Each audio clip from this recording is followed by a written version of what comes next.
PayPal reinstates controversial policy of pocketing fees from refunds. This story comes by way of this website known as The Verge. A very, very controversial policy from PayPal, where they stepped back from this earlier because they got a lot of bad feedback from the community saying, hey, don't do this. They will now be keeping the initial 2.9% commission fee that sellers forfeit during a transaction event when you refund a customer in full. So in essence, there's a fee involved when you refund.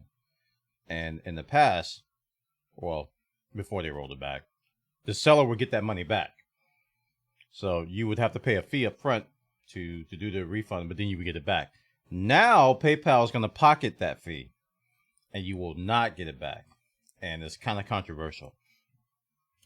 They're saying, this is PayPal, it says they're updating their policy for good. The company initially rolled out this policy back in April, but seller backlash over PayPal claiming the commission fee led it to reverse course.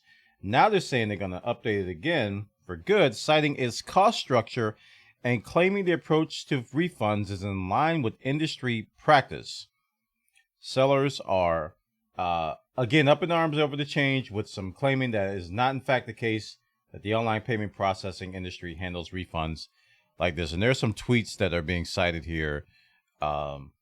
This is Sean McCabe saying that PayPal will no longer return processing fees 2.9% plus 30 cents when you refund a customer starting October 11th, 2019. After walking back the decision in May due to outrage, PayPal is now moving forward anyway and hoping you don't notice. Nail in the coffin, goodbye PayPal. He's not leaving. Spoilers, he's not leaving. I just received an email from PayPal about the change in their refund policy where transaction fees will not be returned. They claim this is industry practice, but it's not my reality. PayPal is changing their policy so that they no longer will refund their fees to return orders. According to them, this is in line with industry standard practice, is it? That's my question. That's what I don't know, because I haven't dealt with this enough to know if this is industry practice or not. If you refund a customer using any other service, whether it be Visa, MasterCard, or Discover, any credit card processing companies, anything that helps you, like Square or other services that allow you to do like point service stuff and selling stuff, do they charge you for refunds?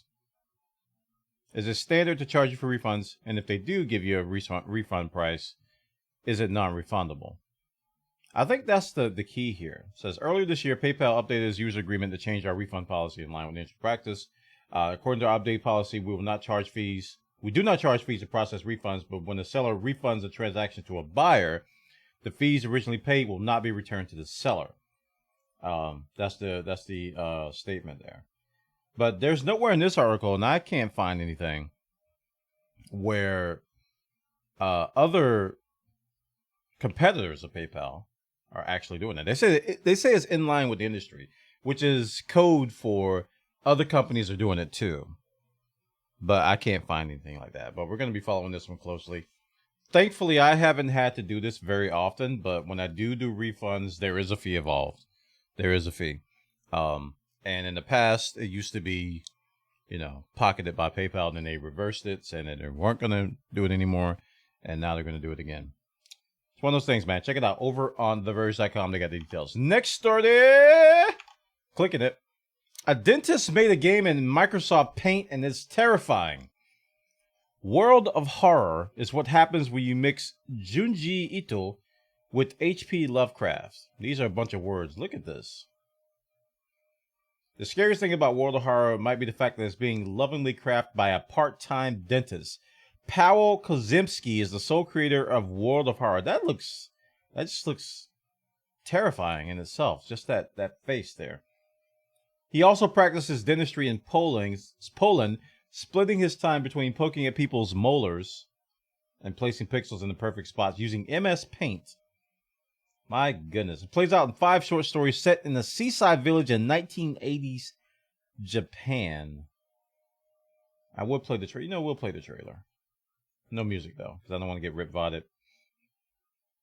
Something terrible has happened to our town. This was made in MS Paint.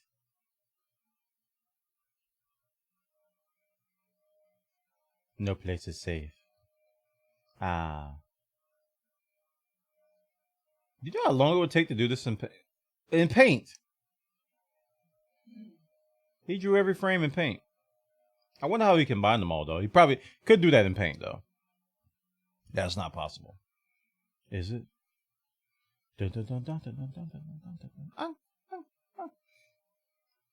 Okay. Don't poke the eye. No. Don't do that. All right, I'm weirded out. I'm scared now. Ugh. Creating art in paint is actually really inspiring and somehow relaxing, he said. The limits of the program really force you to get creative with it, which is a huge thing, I guess. 1-bit black and white art is the closest I can get to simulate that comic book feel too. There's other ways. There's other ways. You don't have to use paint. Trust me. There's other ways. But this is very, very well done. Like, I'm just looking at the art, and it seems like a lot of work went into this. You just see enough details to see what's going on in the scene, but you have to fill the blanks in yourself. I think that everybody sees what scares them the most, and that's partly the reason people are pulled into the game. It's going to hit PlayStation 4, Switch, and Steam sometime this year, and it's a passion project for this guy. So, wow.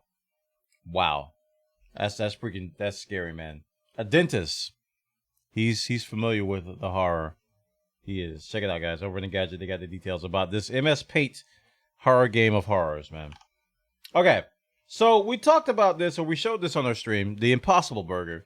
We were doing some IRL just chatting, and we were just watching people cook some of these unburgers or fake burgers, as Sous Vide Everything called them, fake burgers. And this particular article over in Gadget talks about the Impossible Burger versus the other one. What's it called? The Impossible Burger and Beyond Burger, Beyond Beef. So if you don't know what this is, we talked about this on Tech Talk with Bwana before as well. It's a plant-based burger. It has no animal hormones or antibiotics, but it does have some GMO ingredients. Keep that in mind. It has some ingredients that are known to be carcinogenic, but they claim that they're below levels to cause cancer. But they do have that stuff in there, so get educated. Just know that it's in there. The Impossible Burger is going to be served at Burger King's and who else? Taco Bell? White Castle. No, White Castle and Taco Bell. They're going to be serving them nationwide. And beginning today, it's available in grocery stores, Jelson's Market in Southern California. So this guy decided to check it out. So the Impossible Burger, again, we talked about this. It's got plant blood. So they're mimicking hemoglobin.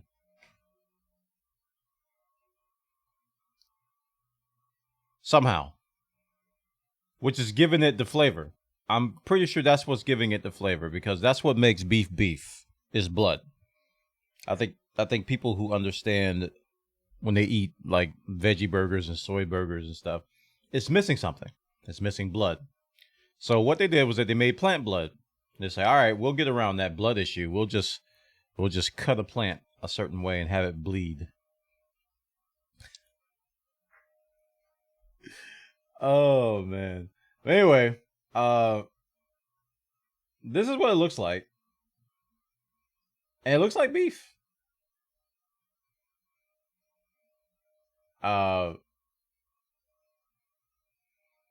And he compares the Impossible Burger to the Beyond Burger. He said the Beyond Burger tasted like a Boca Burger, like an upgraded version of a Boca Burger.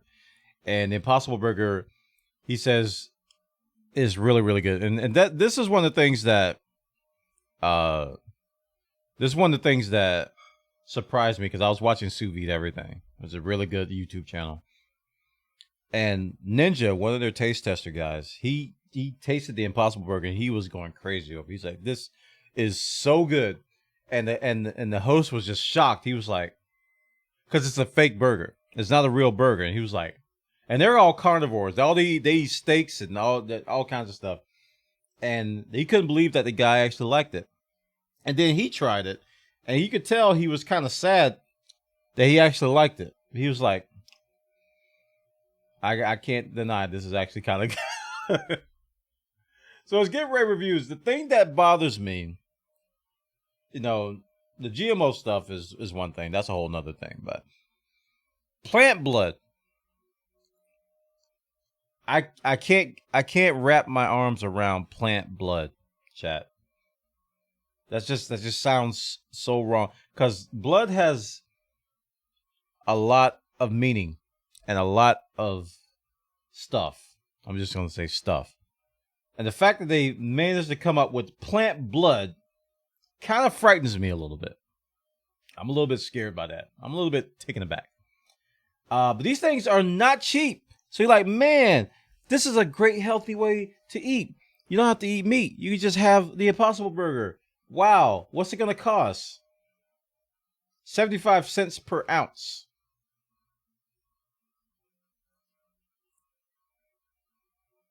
$8.99 for a 12-ounce package.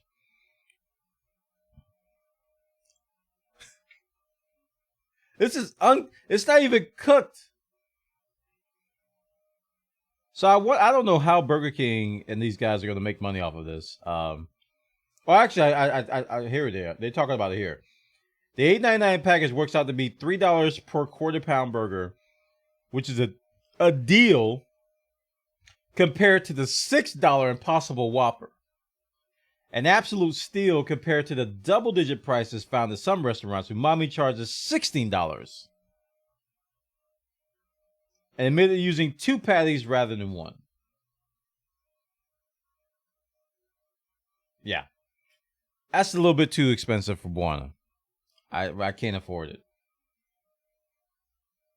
Sadly, I don't have enough money to save the environment. Check it out, guys. Over on thegadget.com, they got the details. The Impossible Burger. What's it like cooking it? This is a great article if you want to read through it. I didn't talk about everything in the article, but he compared it to the... I talked a little bit about it. The other burger. And exclaims how the Impossible is so much better than people think it is. All right. Modern Warfare is out. Woo! Call of Duty. Duty, duty. Duty, duty. Duty, duty. Call of Duty Modern Warfare open beta is out. I gotta say, I had mediocre expectations. And I tried it last night towards the end of the stream. And man, I was surprised. I was surprised by 2 things. Number 1, the guns. They felt different. I don't know what they did. I actually don't know what they did, but they felt different. I was like, this doesn't feel like COD guns. This feels like something else. And number 2, I played one of the objective modes called Night Vision Goggles, NVG. And I was like, I love this. I had so much fun. It's all at night. It reminds me of the Battlefield, one of the Battlefield mods, Battlefield 2 mods. I think it was called Euro Forces. It reminded me of that because it was like all NVG stuff everywhere. I loved it. I was like, oh, Team Deathmatch was kind of boring. I was like, eh. And the ground war felt like Battlefield, but it felt like the bad parts of Battlefield to me. Because it was spawn, die, spawn, die, spawn, die, die, die, die, die. It was just, the spawn system definitely needs some work. It was a lot of bad spawns. People would spawn, you'd be in a room with full of your team, and somebody would spawn right behind you. And just shoot everybody in the back or throw a grenade. It was really bad. So they gotta work on the spawns. But it's out now. You could just go to battle.net, download it. You don't have to pay any money. I recommend you do it now because it's free now. You don't have to pay any money. This is free. It's open beta. You don't have to pay any money. It's free. You don't have to pay any money. It's free. After this, you're going to be like, wow, can I try this? I'd be like, nah, you should have tried it during the open beta. Because now it's going to cost 60, 80 bucks. Whatever it's going to cost, $60. Try it now. Download it today, this weekend. Do it. Otherwise, you're going to be kicking yourself. Like, man, everybody's going crazy over this COD game, but I wish I could try it for free. So the open is going to be open until Saturday. Oh, it fires up. It already fires up. And runs until Monday, 10 a.m. Pacific. So all you need is battle.net to do it. It's worth a try. Even if I don't buy the game, I'm glad I downloaded this because I had a lot of fun last night. I played like 3 games of that NVG mode, and it was really, really fun. Check it out, guys. Over on Rock, Paper, Shotgun, they got the details. Go get Call of Duty Modern Warfare. It's worth trying. And finally, Batman. I even got my Batman shirt on. Batman. We talked about yesterday. Epic Games has a bunch of free Batman games, and Battle Royale favorite darling, Fortnite, is also going to do some Batman stuff. There's a whole bunch of Batman things that came out.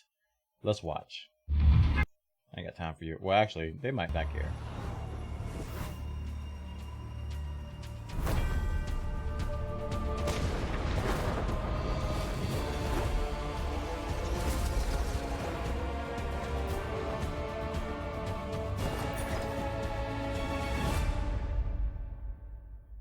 Pretty good crossover, I gotta say. Looks pretty good. I was wondering what they're going to do. I thought they were going to do Batgirl, but they decided to go with Catgirl instead. So it's the 80th anniversary of Batman. That's why everybody's going Batman crazy. So yeah, Fortnite's joining in on the fun. You can download it today for free, as always. I don't know how much these things cost. You know, it's going to cost some Fortnite bucks, some V-Bucks. But if you play Fortnite, you already got V-Bucks. Especially if you play Save the World. You probably got a ton of V-Bucks just sitting there waiting. So you don't need to break out the credit card if you play the game. If you don't play the game, you can just sit back and complain that you don't have enough V-Bucks. That's what I do. Oh, man. This event's going to last till October the 6th. So if you want to try it, you have until then to check it. And that is the news. Thank you so much for listening to what we have. Now, we have a submitted article from Mr. Ryan JC. He used his Twitch channel points to do so. You can do so as well. You can also use 500 bits to support your boy, especially on the subathon. All right, so this article...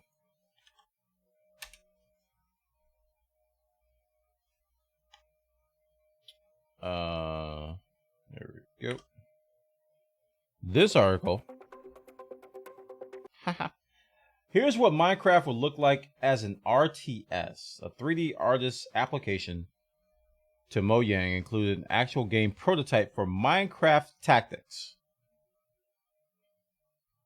As part of an art test for an application to Mojang, Sullivan was asked to reimagine the look style of Minecraft for a hypothetical new game. Instead of turning into some mock-up concepts, as was probably expected, Sullivan would have been overboard in developing an actual prototype for the imagined Minecraft Tactics. So if I click this little movie here,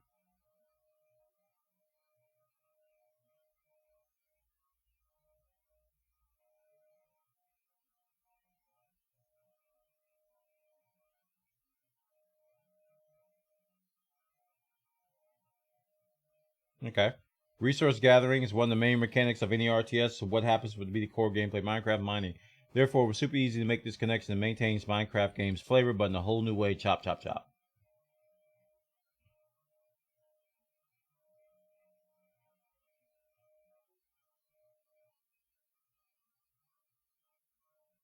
So you got an army of dudes just mining and doing Minecraft stuff. So where's the real-time strategy? I don't see that yet. I just see an isometric Minecraft so far. I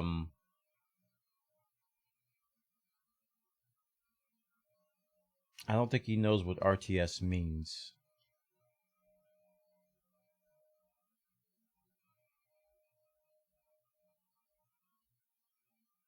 I don't know. I don't see the strategy here. I just see isometric Minecraft, which is not bad. You know, point and click in Minecraft, you know, isometric isn't bad. But it's a prototype, so I guess yeah. Yeah. So there you go. Thanks for the story, Ryan JEC. Appreciate it, dude. Gonna mark that as complete.